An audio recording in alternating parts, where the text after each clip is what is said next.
Good morning, everybody. And I'm off to a little bit of a late start this morning, but I am starting nonetheless.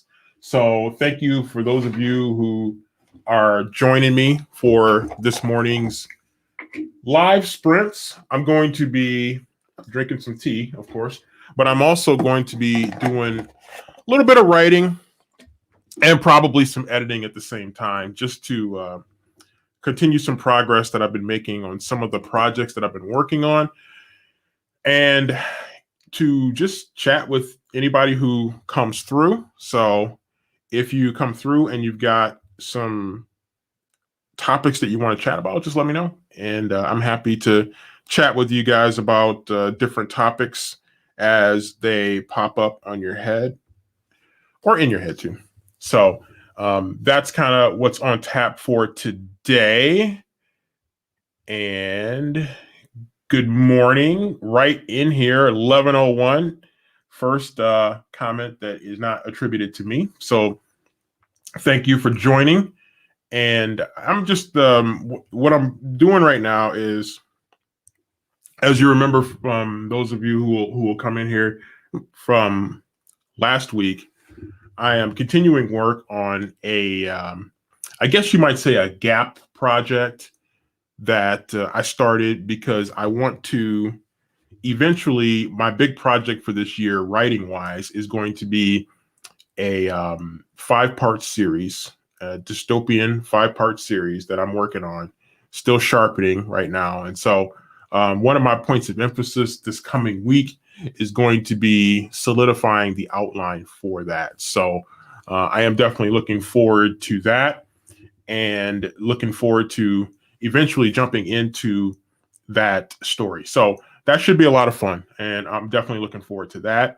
But in the meantime, I want to finish this project that I'm working on right now, which is a horror story set at my favorite horror story location, which is a summer camp, which since Friday the 13th, I probably have lost count of how many horror stories have been set at summer camps, but it's a cool setting, and I've always wanted to do it.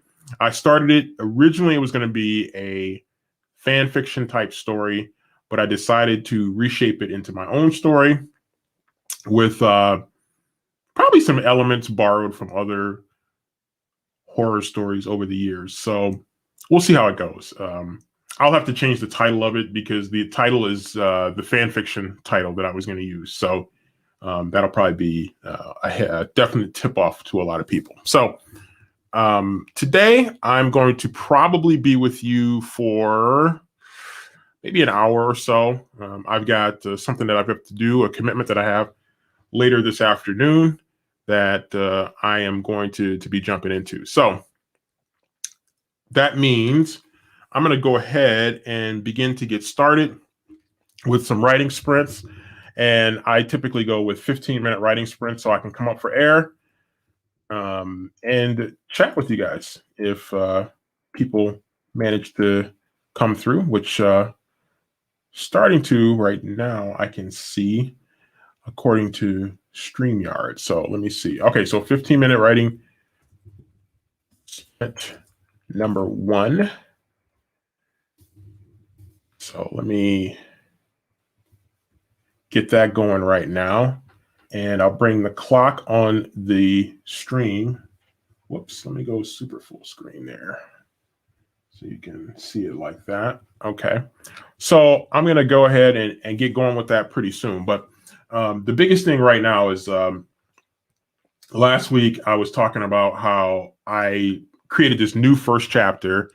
I didn't want to make it a prologue, although as I'm telling you, like every book that I've read since I started talking about prologues and epilogues, I think 2 of the last 3 books I've read have had prologues. So I thought that was really interesting that I went forever without seeing a book with a prologue, without reading a book with a prologue. And then I think 2 of the last 3 have had prologues. So that's interesting. And they were well done. I have to admit, they were short, sweet, and relevant to the story. And I decided to give both of them a try, although the second one I kind of skimmed the prologue a little bit before jumping into the actual story. So, but again, prologues can be effective if people do them right and they don't make them too long.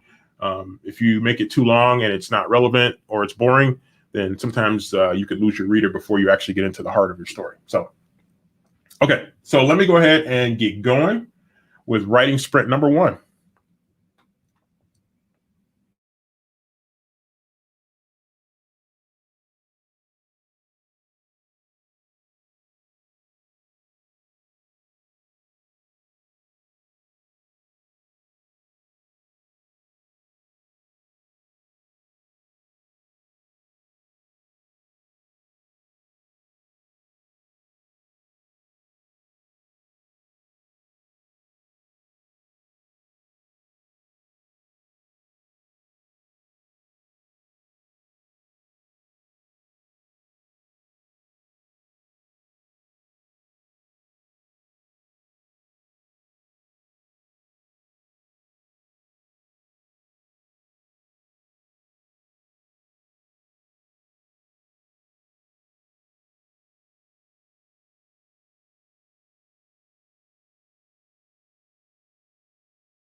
Okay, sorry, I had some technical difficulties right there with the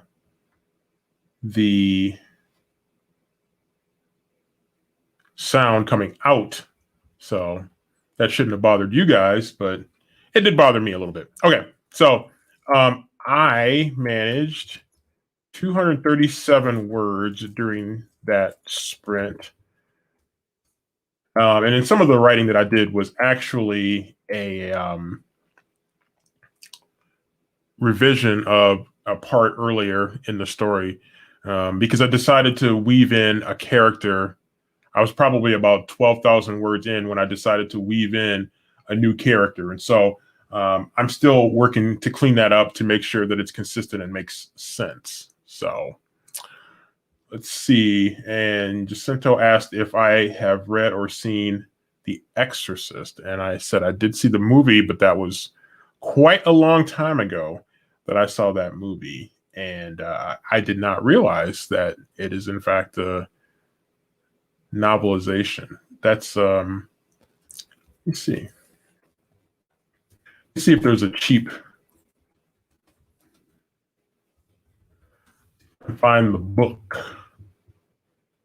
Hold on a second. See if I can pull that over here just for a second. And let's see. It says Exorcist 40th Anniversary Edition, book 1 of 2. Wow. So that means that I'm guessing that that's a pretty long story. So it's $3.99 on the Kindle. So that's promising there. Let's see. I got to familiarize myself with this because it's been a long time since I've seen that movie. So let's see.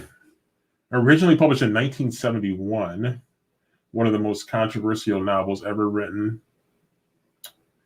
Inspired by a true story of a child's demonic possession in the 1940s, William Peter Blatty created an iconic novel that focuses on Regan, the 11-year-old daughter of a movie actress residing in Washington, D.C. A small group of overwhelmed yet determined individuals must rescue Regan from her unspeakable fate, and drama that ensues is gripping, unfailingly terrifying.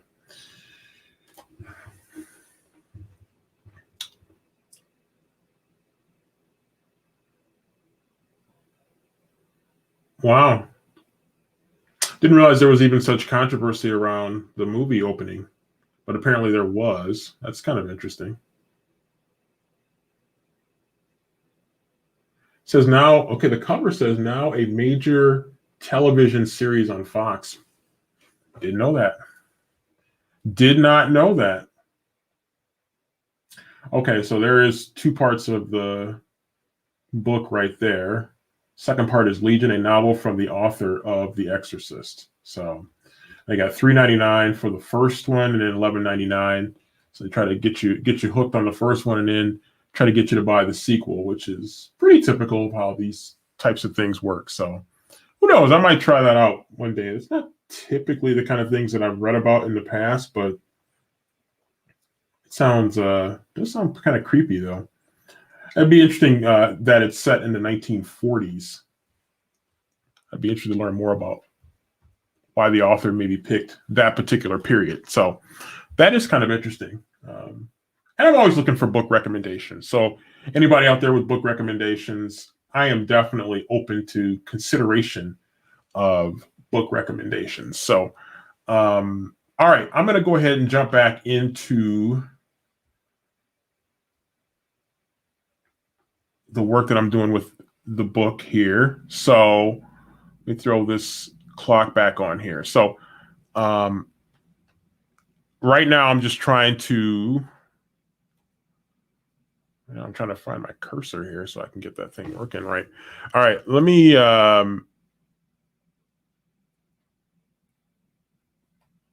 get set up here. And number 2, I should probably do this beforehand. It's probably much easier if I did this beforehand. Well, okay, so writing sprint number 2 is coming up. So let me get that going right now. And again, if you got questions, just throw them in the chat and I'll jump on it. And then breaks in between sprints, I'll go ahead and talk about whatever you guys have on your mind. So here we go.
Okay, I'm back here and I typed in 191 words. I did slip away for a second because I go and check. I thought I heard a package delivered outside. So I'm expecting a couple of packages. I have a mini book haul that's coming in today, and then another bigger book haul that books that I ordered that are coming in. I don't know when. Knowing how the post office works these days, I don't know even when it's coming in. So let's see my book mail. Yeah, yeah. So well, I mean, I have a book club box that's coming in. So they sent me an email just letting me know that my box is out for delivery today. So I was just checking to see that, and I spent the morning removing snow from my driveway and my front sidewalk and porch. So we have been getting hammered here in the upper Midwest with snow. So it's been, I wouldn't describe it as fun, but it's been upper Midwest in February, early February. So that's how that works. So yeah, but it is exciting though to get new books. And I have been,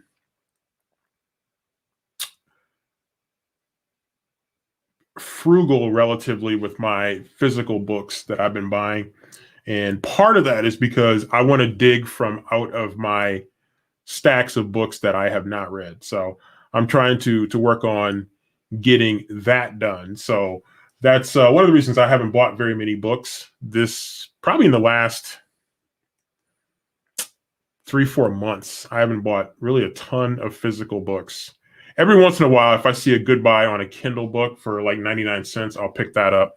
But for the most part, I tend to be um, pretty careful right now. And again, mainly it's because well, it's a budget issue as well, as it is for a lot of people. But it's also because I want to get, again, through some of those books that I have in the collection already. Nazy says, I'm on a book no by this year. Wow, that was an ambitious goal. Wow. For the whole year? It's already been a fail. Yeah, see, that's what would happen to me. I have no doubt that that would happen to to me. So, yeah, that was an ambitious goal, though. I hope at least the failure has led to a good book that you were able to pick up. So, let's see. Snow removal. How exciting. I would take a turn shoveling for you if I could. I need the extra. I will say one thing about snow removal is that it is good exercise. We have not gotten we get sometimes we get the fluffy powdery snow that you could use your leaf blower and blow away, and then sometimes we get the heavier lake effect snow that is like shoveling a foot of ice cream. So it's pretty hard. And so the last few days we've gotten closer to the ice cream type snow than to the cotton candy type of snow. So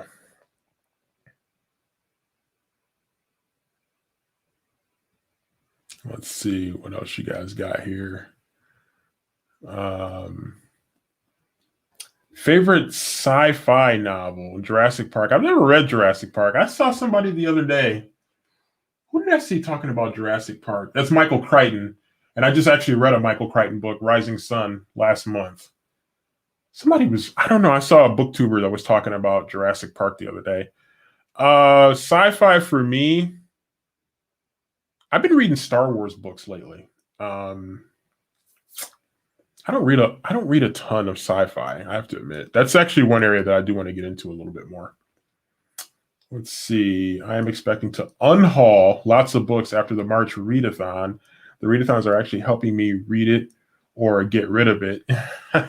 if not now, when, etc. So Yeah, I got to get on board with readathons, and I know there's a bunch going in February, and I've heard that there's some going on in March as well.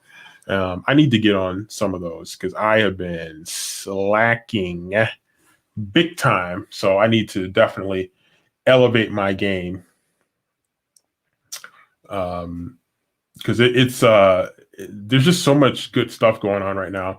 I am doing more of a Black history theme this month and reading more. Not that I don't read Black authors every month anyway, typically, but I am trying to look at more Black literature this month. And I know I already did my TBR, which I released I think this morning. But I think I'm going to add some of my James Baldwin and Richard Wright books because I've got several of those that I still need to read. I would definitely want to go through some James Baldwin books. I've just had some of them for years and I haven't read them. And so I definitely want to read some of those. And then Richard Wright, I've got some Richard Wright books that I want to read. And then John Edgar Wideman. So those are three prominent, more historical Black authors that I'm looking at reading this month. So indeed, Lake Michigan looking Jurassic. Yeah. It's amazing. I don't live quite close to, I'm a couple hours away from Lake Michigan, but yeah, I would imagine so. I haven't seen the pictures of it, but I was looking at the satellite as the snow was coming in, and the snow was like the snow system that was coming in was probably bigger than the state of Michigan. So let's see. Oh, okay. Yeah, that's great. Yeah, I've got Native Son is one that I want to read from Richard Wright.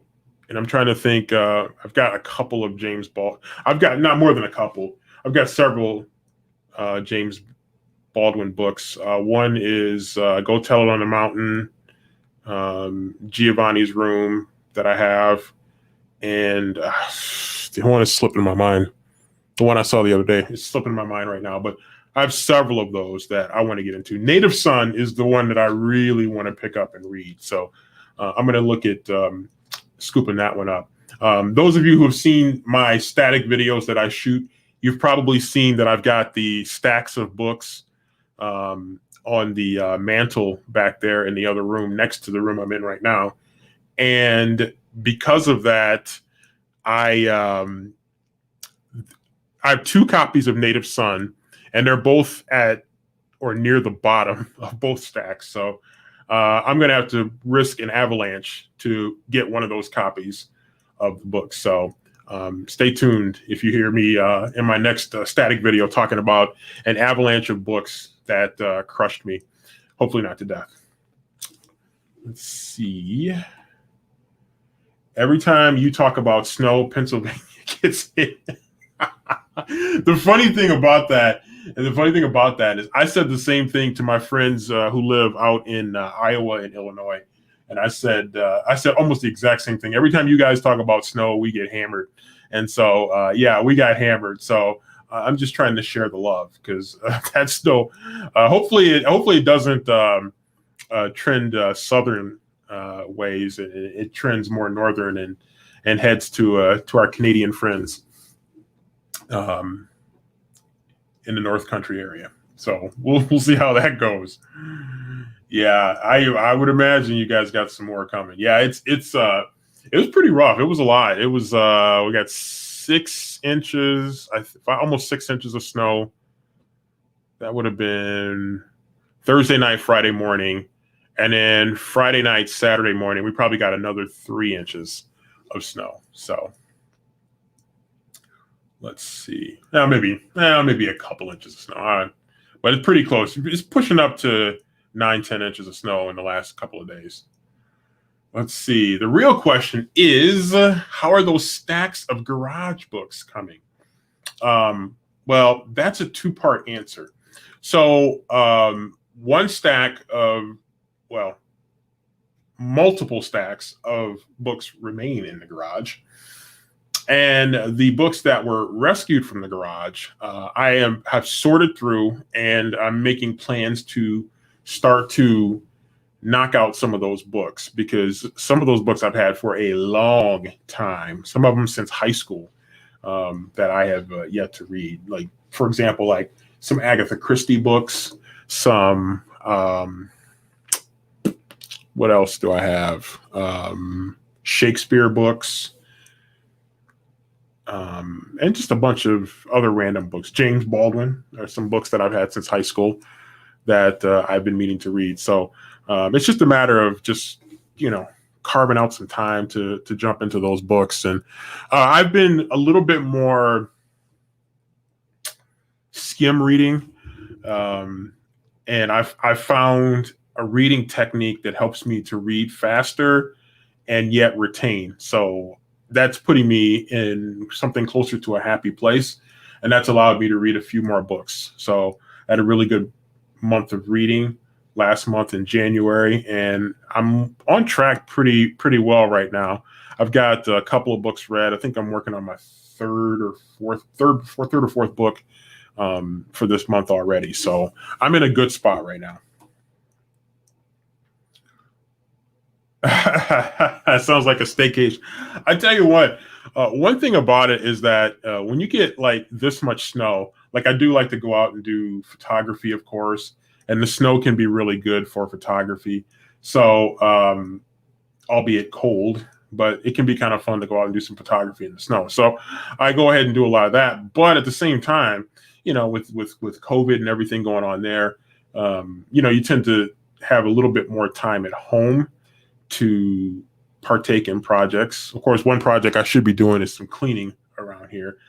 Thank goodness you guys can't see that, but I do need to do some of that. And I got some projects I got to do around the house. But I have done a much better job of trying not to mindlessly scroll through Facebook and Twitter and Instagram feeds and devote more of that time to reading. So that's one of the things. I don't think that was a resolution for those of you who believe in that kind of thing, but it has been a helpful strategy for me. So, but yeah, I could also use some PTO time to catch up on some much needed reading. That's for sure. Let's see. I don't have enough shelves for my books. Same boat here. And I refuse to buy more shelves. The goal is to stop buying and reading what I already own. Very true. Also cut back on reading new releases from the library. Okay. It's interesting you mentioned that about bookshelves, and I got clowned a little bit for not having bookshelves. It was actually kind of funny because I started pricing books. I do have some bookshelves. They're not in my filming room areas, but I do have some. They're smaller bookshelves. And I actually have some in my garage too. But bookshelves are expensive. I mean, they're just expensive. Like I see some prominent booktubers, and they have like these huge tall bookshelves, and you go and price them out and they're like 80, 90 bucks for one stack. And I'm like, $80 for that, or $80 to pay a bill or toward my car payment, or whatever. I'm like, I don't know.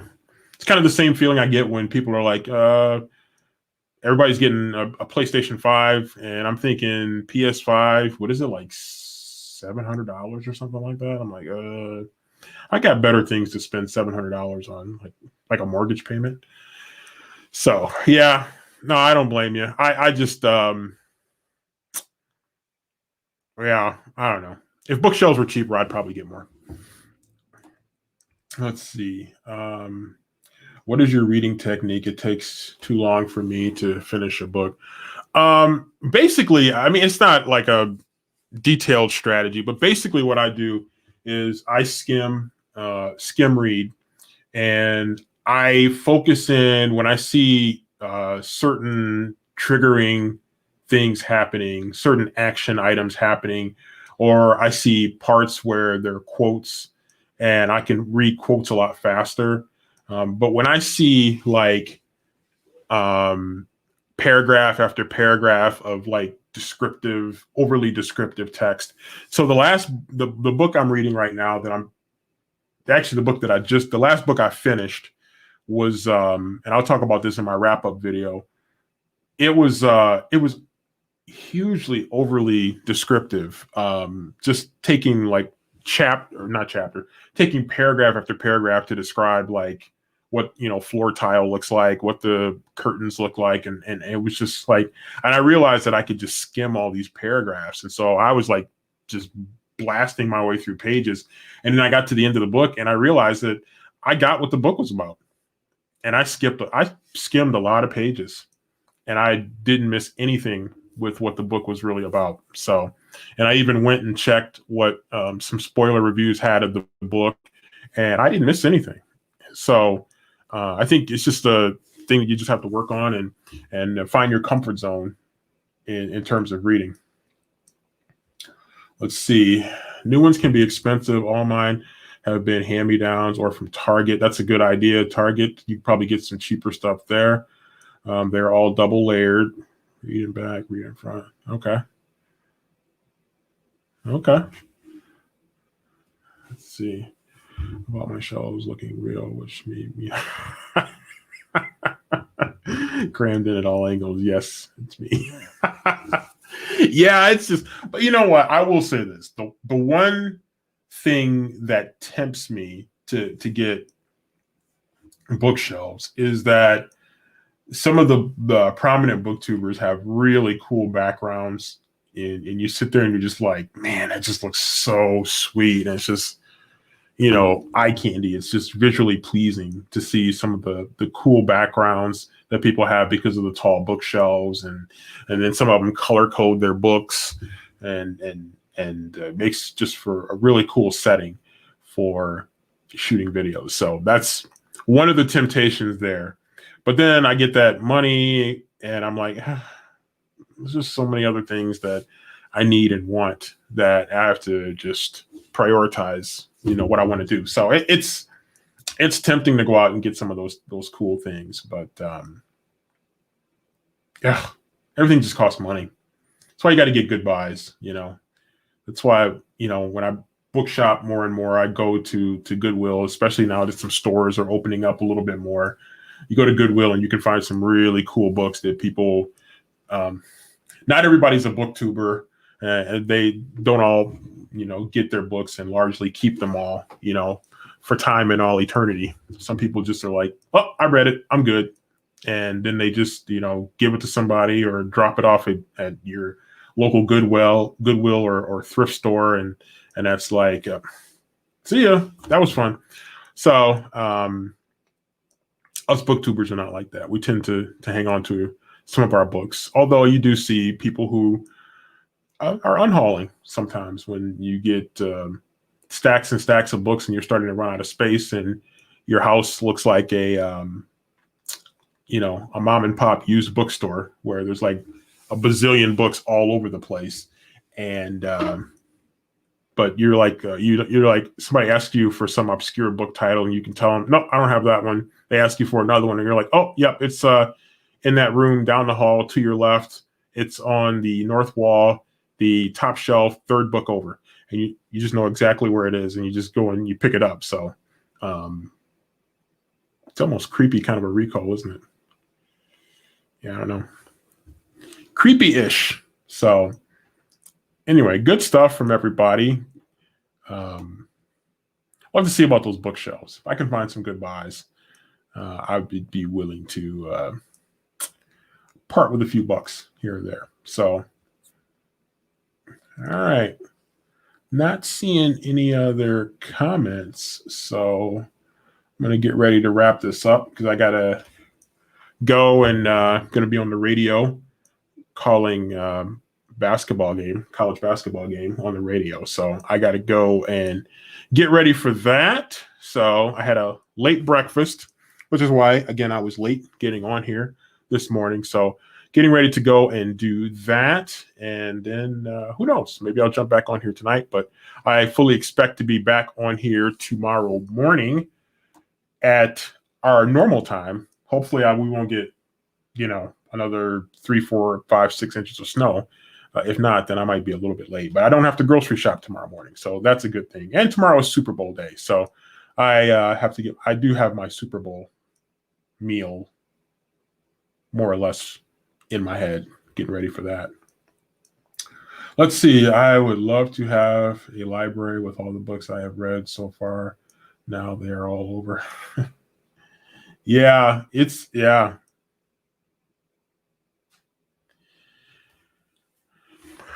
I should go to the library more. I really should. But again, it's just with everything going on, it's been tough on businesses like libraries. I would imagine our library is a smaller library, but they do have used book sales that are actually really good. I've gotten some really cool books there. And then my house is like almost the ultimate library right now because I got so many books that I haven't even read. I could almost be a competitor library if I really wanted to. So that's kind of how that goes. All right, I'm gonna go ahead and sign off because I gotta get ready to get on over to the arena to get ready to go on the radio here later this afternoon. So thanks everybody for joining. I am planning on being on tomorrow morning, but back at the normal time, 10:30 a.m. Eastern time. So if you guys want to come through then, that would be great. Otherwise, have a great rest of your day. And who knows? Maybe I might jump on here later tonight when I get back and get settled in and warm up from the snow and the temperatures that are in probably the low teens. I think that's what it was. It was actually not even in the teens when I went out earlier. So I had to thaw my hands out when I came back in the house. So, all right, everybody have a great rest of your day. And I will see you either later tonight, but almost certainly tomorrow morning at the same time.